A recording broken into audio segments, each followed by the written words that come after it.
The letters NFT mean non-fungible token. The definition of fungible is if you can exchange one thing, something, for the same thing. Examples are dollar bills or Bitcoin. If I send you one Bitcoin and you send me one Bitcoin, both Bitcoin are exactly the same. My Bitcoin is not different from your Bitcoin, meaning Bitcoin is fungible. The same counts for any other currency. I can exchange every euro for another euro. My euro is the same as yours. Non-fungible is everything that is unique. If you own a painting and I own a painting, they differ from each other. We could exchange them, but they are not the same. There is no second exact same painting. This is why paintings are non-fungible. A non-fungible token, or NFT in most cases, represents a certificate for something non-fungible. For example, an artwork, a music track, a poem, or a patent. In the non-digital world, collecting unique items has a long history. Humans always collected unique physical items such as shells, first edition prints of books, handwritten letters, stamps, jewelry, precious stones, or watches. It is easy to understand that items that are scarce, that can be unique or a limited number of pieces exist, often become a valuable item for collectors. We see this in old-timer cars and fashion items. Some items become so valuable that people start to create copies, counterfeit them. Experts and chemists analyze historical paintings, compare signatures and handwriting, or hand out certificates with serial numbers and histories of owners to preserve their value and to prove their authenticity. But in the digital world, everything could easily be copied. Everyone could copy a photo, a video, a written text, or an audio file is absolutely identical to its original. Every data is fungible.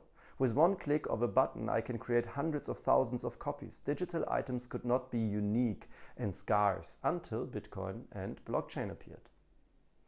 The blockchain made Bitcoin possible.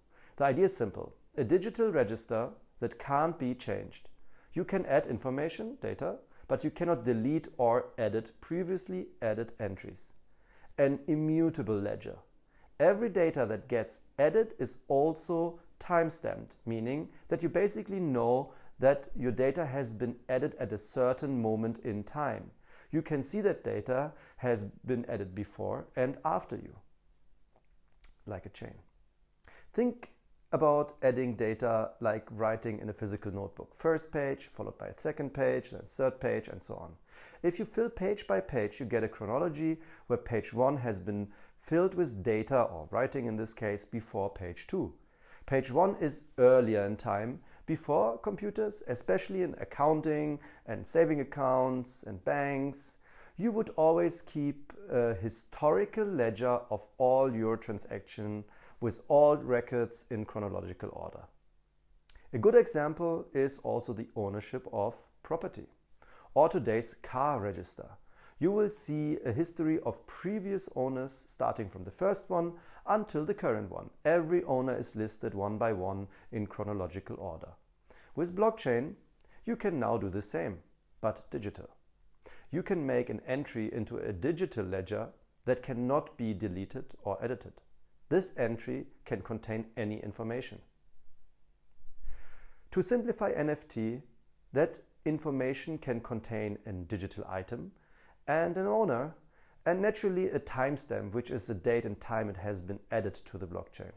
Now, even if there are millions of copies of that digital item, I could still point at that blockchain register and show that I am the first and currently only owner of that digital item. You could have a copy of it on your computer or smartphone, but you are not the owner. If you want to become the owner of the digital item though, you could ask me, the person who first registered that item in the blockchain, to transfer the ownership to you. If I agree to pass the ownership of my digital item to you, I would need to update the information in the blockchain. Updating is not 100% right. As it's not possible to edit or delete the entry, I would add another entry which will state that the ownership of that digital item has been transferred to a new owner. The entry will appear after my first entry in time and will display you as the owner. Now we have an immutable history of ownership. First me, then you. And now you can prove to everyone that you are the legitimate owner of that digital item.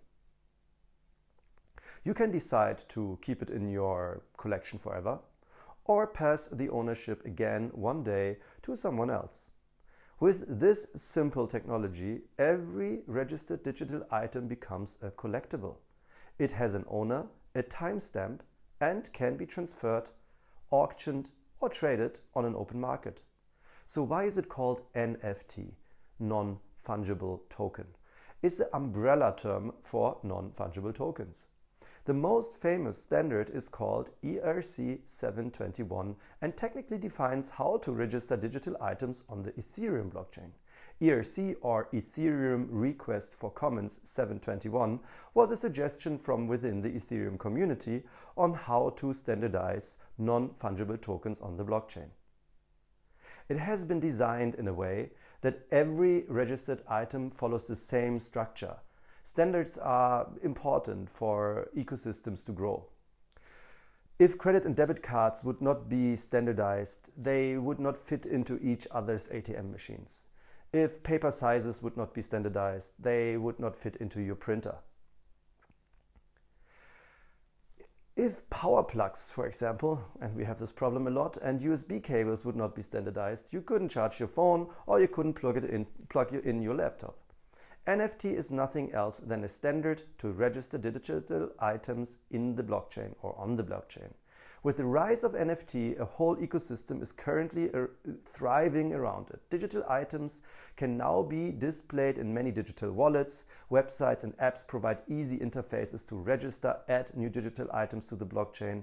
With a few clicks, you can transfer the ownership of a digital item to someone else, and more is coming. If you are an inventor, in the physical world, for example, and you developed something unique and special that you think is worth patenting, you register a patent in your country or sometimes worldwide patents. You do that to protect your invention or brand and to prove that you have been the first person that came up with it and therefore the owner of that patent. You can also sell your patent. If you do that, you usually go to the patent office again and register that there is a new owner of the patent now. Simple as that. Blockchain can easily be such a register. It is immutable, decentralized, and entries made can never disappear. In the movement of NFTs, digital creators have identified the potential and the ability for the first time in human history to globally agree on a standard to register digital items and to make them easily tradable. If you are a creator yourself, you can, at any time, register your digital item on the blockchain. As blockchain is a public, permissionless, and decentralized network, you don't need to ask anyone for permission. You can't be denied from registering your work, and no one can delete or edit your entry once it is inside the blockchain. At any time in history, you can undoubtedly prove that you are the owner or the creator who first registered the digital item of that digital item. You can prove the age, or better say the date it has been registered, and you can pass it to new owners that might pass it along for eternity. The first time in history of the planet, there is a register that can exist forever, for all time into the future, that holds information about the time of creation, creator, and owner for any digital item you could think of. An NFT can be a book, a song, a photograph, a painting, a video, or any type of other data. The time of digital collectibles and ownership has arrived.